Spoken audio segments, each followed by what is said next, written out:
So you were out there at the school, and somebody called and said... That was the day they canceled it, exactly. We were at that school right there.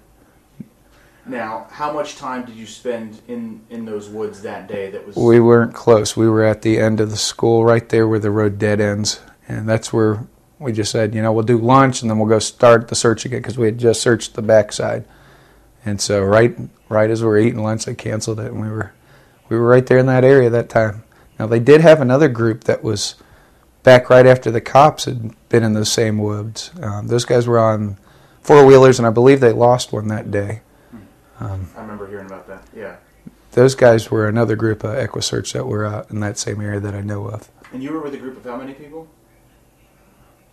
Maybe 7, 10. Okay. So you're saying that at no time do you think that you were close to where the remains were eventually found? No, we weren't close. If you ask me, I should have smelt it at least the first go-arounds.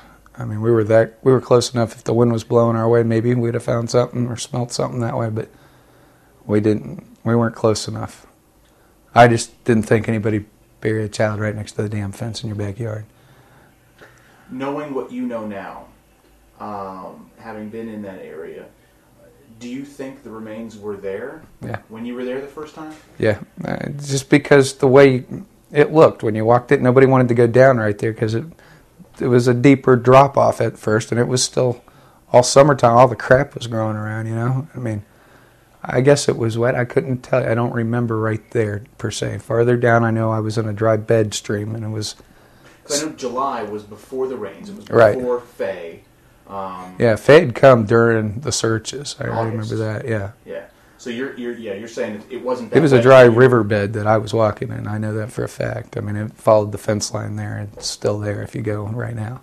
Now, when you were searching, a lot of people search in different ways. A lot of people have, sticks. They're pulling up leaves and stuff. Are you just walking? Do you have any tools with you that you're using to, manipulate the ground? I'll pick stuff up. I'm more rough than most people. Bags, that's what we're looking for. Anything of size to it. Smells. When we went to J. Blanchard Park the first time meeting up, I had found an area that just stunk. Something was dead there, and I'm like, I don't know what a body smells like, but something's dead right around here. We searched around 2 or 3 days later. We'd go back there, and I didn't smell anything, so might have been a rodent or something. But just picking up, walking through water, garbage cans, looking back at dumpsters and stuff. Can you, the first time you went back there, and for the second time for that matter, can you describe to me the volume of trash back there? We've heard reported that there was a lot of trash back there. Not so much in that area I was in, no, because the first part of it's a field area, and then to go into the woods, there's little bits of garbage here and there, but you would expect that from being across from the elementary school. Just junk being blown around. There wasn't more than any other woods I've been in. So if you saw a white garbage bag in a burlap, a canvas bag I'd have with a opened it. Disney bag next to it, you would have seen it. Yes. And you would have. Yeah. By far, that would have given you a chill up your back. But you didn't see anything like that? You didn't see anything suspicious? There wasn't in the area I was searching, no. There just wasn't. We lifted up everything in our area. There's no doubt we would have found it if it was right where we were. Now, we've heard from Jose Baez, the defense attorney. He filed a motion yesterday. He needs to stop. He needs to say, enough's enough. Let's get over with this. Well, because it brings down the community. The parents, he's just doing it for publicity. And the next thing that happens here, we'll see him again. Right. Well, he's trying to argue, I just want to get you to weigh in on this. He's trying to argue that there were other EquiSearch volunteers. You said we're in that area, the four-wheelers. He's saying that there's a list of people who were in that area who didn't see anything. They're arguing that the remains were not there, that they were placed there afterwards. Is there any way in your mind that... The only person that could do that is her brother, all right? Dad wouldn't do it. You saw him break down. Mom totally not there. She's not going to do it. Anybody in that family going to do something, it'd be her brother. And I doubt he did it. I really seriously doubt, I think he'd say, it's this one's on you. So then let me ask you this, just a couple more quick. You'd hide the body. You wouldn't, if it was a guy doing it and it was her brother, he wouldn't leave it there so they could find it. He'd get rid of the evidence so that nothing was ever found so you could never convict. That's how I think a family would think after a while.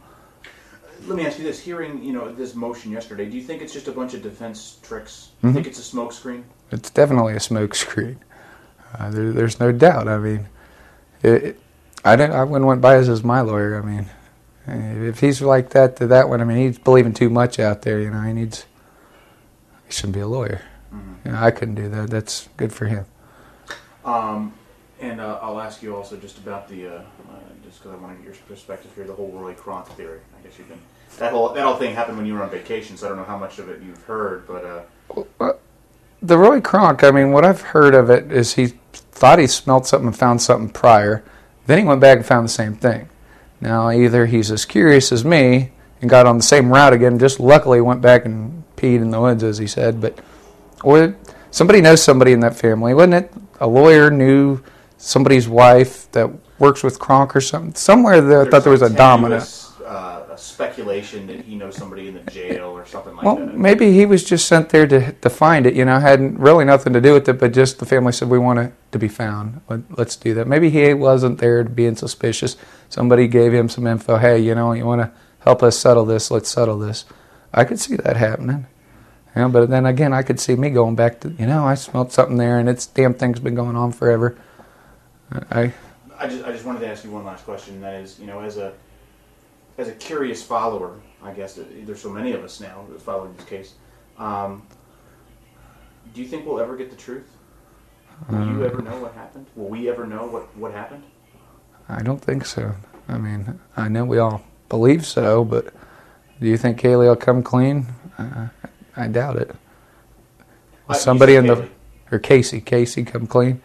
Maybe Dad in his later years will say, hey, this is what happened, but you saw Mom with the hairbrush and saying, haha, I put all the different hair fibers together. She was in on it, not maybe at the get-go, but close enough after she already knew what happened.